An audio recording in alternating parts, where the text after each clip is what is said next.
নমস্কার প্রিয় দর্শক শ্রোতা মণ্ডলী, সমাচার ত্রিপুরা চ্যানেলের পক্ষ থেকে নিয়ে শুভেচ্ছা এবং ভালোবাসা। আমি ডক্টর SP গোস্বামী আজকে আবার আপনাদের সামনে হাজির হয়েছি একটা ওষুধ নিয়ে আলোচনা করব। ঠিক আছে, প্রত্যেক দিন আমি কিন্তু আপনাদের কিছু না কিছু শেখাতে চাই। এটার উদ্দেশ্য একটাই, আপনারা যদি একটু একটু করে শিখে নেন তাহলে দেখবেন বারবার ডাক্তার ডাকতে হবে না, ডাক্তার কাছে দৌড়াতে হবে না, অন্তত প্রাথমিক চিকিৎসাটা সেরে নিতে পারবেন। তাহলে প্রত্যেক দিন আমার ভিডিওগুলো দেখে ওষুধের নাম ধাম একটু জেনে নেওয়া ভালো। ধীরে ধীরে একটু একটু করে একসময় দেখবেন অনেক কিছু জেনে গেছেন, অনেক কিছু শিখে গেছেন। আমি দেখেছি অনেক ফ্যামিলি কিন্তু আমার এই পরামর্শ মেনে চলছেন এবং ওষুধপত্র ঘরে রেখেছেন, শিশুদের, বাচ্চাদের, নিজেদের, বাবা মা, আত্মীয় স্বজনদের দিয়ে ওদেরকে সুস্থ রাখার চেষ্টা করছেন এবং সফলও হয়েছেন। আসুন, আজকে আমি যে রোগটা নিয়ে আলোচনা করব, অবশ্যই থাম্বনেইলে দেখে নিয়েছেন। আজকের ওষুধের নাম হচ্ছে ব্লাটা ওরিয়েন্টালিস। ব্লাটা ওরিয়েন্টালিস এই ওষুধটা খুব জনপ্রিয়তা লাভ করেছে। এটা কিন্তু হাঁপানির ঔষধ। হাঁপানিতে যারা একেবারে কি বলবো, ইনহেলার নিতে হয় এবং মাঝে মাঝে শ্বাসকষ্ট হয়। এটা এমন একটা রোগ যে কোনো বয়সের যে কোনো সুস্থ ব্যক্তিরও হতে পারে। যে ব্যক্তিকে দেখা যাচ্ছে একেবারেই সুস্থ, একেবারে চেহারা সুন্দর, সেটা মেয়েদের ক্ষেত্রেও দেখা গেছে, পুরুষের ক্ষেত্রেও দেখা গেছে, এমন কোনো বিশেষ প্রবলেম নেই, সুস্থতা, এমন সর্দি টর্দিও কিছু নেই, কিন্তু মাঝে মাঝে প্রচণ্ড হাঁপানি, শ্বাসকষ্ট শুরু হয় এবং তখন অ্যালোপ্যাথি ডাক্তাররা অলরেডি দিয়েই রাখেছেন ইনহেলার, যেটা অক্সিজেন টেনে নিতে হয়। তারপরেই শ্বাসকষ্টটা দূর হয়ে গেলে আবার ঠিক আছে।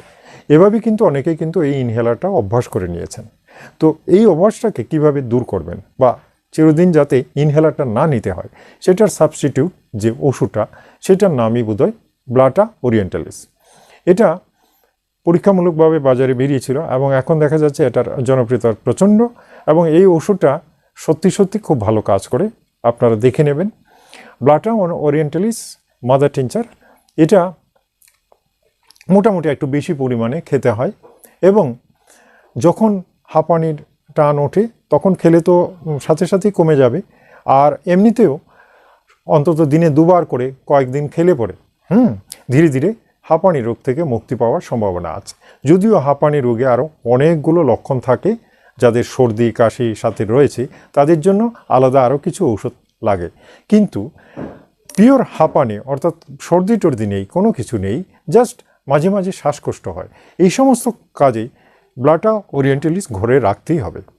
ঠিক আছে, এটা আমাদের দেশীয় ঔষধ, কিন্তু এটা খুব জনপ্রিয়তা লাভ করেছে। এটা দিয়ে দেখা গেছে অনেকেই সুস্থ হয়ে গেছেন, অনেকে ছেড়েও দিয়েছেন ইনহেলার। আমি যেটা দেখেছি, আমি তো অনেককেই দিয়েছি যারা সবাই প্রশংসা করছেন এবং এই ওষুধটার গুণগানও করছেন এবং এই ওষুধটা দিয়ে কিন্তু একেবারেই সুস্থ হয়ে গেছেন। তাই আমি আজকে ব্লাটা ওরিয়েন্টালিস ওষুধটা নিয়ে আলোচনা করলাম। যাদের হাঁপানি রয়েছে, শ্বাসকষ্ট রয়েছে এবং ইনহেলার ব্যবহার করতে হয়, তারা এটা ব্যবহার করে দেখবেন। আশা করছি এতে আপনাদের কিন্তু এই রোগটা ধীরে ধীরে ধীরে ধীরে সেরে যাবে। এটা ব্যবহার করার পরেও যদি দেখা যায় অল্প অল্প শ্বাসকষ্ট হচ্ছে, তাহলে একদিন দুদিন মাঝে মাঝে ইনহেলার নেবেন, কিন্তু ধীরে ধীরে ছাড়ার চেষ্টা করবেন। ধীরে ধীরে একটু একটু করে ইনহেলার হ্যাবিটটা বন্ধ করে দেবেন, তাহলে পরে আর ইনহেলার লাগবে না। আসল ব্যাপারটা হচ্ছে আমাদের লাংসে অক্সিজেনের যে সূক্ষ্ম সূক্ষ্ম যে ছিদ্রগুলো থাকে, সেদিকে একটা প্লুরা লেয়ার পড়ে যায়, অর্থাৎ সর্দি গলা লোনা জলের একটা লেয়ার পড়ে যায়। সেই লেয়ার দিয়ে অক্সিজেনটা প্রবেশ করতে পারে না, লেয়ার দিয়ে বন্ধ থাকে, লেয়ারটা বন্ধ থাকে। তো ব্লাটা ওরিয়েন্টালিস কিন্তু ওই লেয়ারটাকে গলিয়ে নিচে ফেলে দেয়, পরিষ্কার করে দেয়। এই কারণেই অক্সিজেন নিতে তখন আর কষ্ট হয় না। সুতরাং বুঝতেই পারছেন, এটা। আর অ্যালোপ্যাথি ইনহেলার হচ্ছে ডাইরেক্ট অক্সিজেন, যেটা লেয়ারটা ঠিকই থাকে, কিন্তু সেটা বেশি অক্সিজেন থাকায় রোগী আর কষ্টটা অনুভব করে না, কিন্তু রোগটা কিন্তু থেকে যায়। তো ব্লাটা ওরিয়েন্টালিস কিন্তু ওই কাজটি করে। এজন্যই বলছি ব্লাটা ওরিয়েন্টালিস আপনারা ট্রাই করে দেখবেন, অবশ্যই উপকৃত হবেন।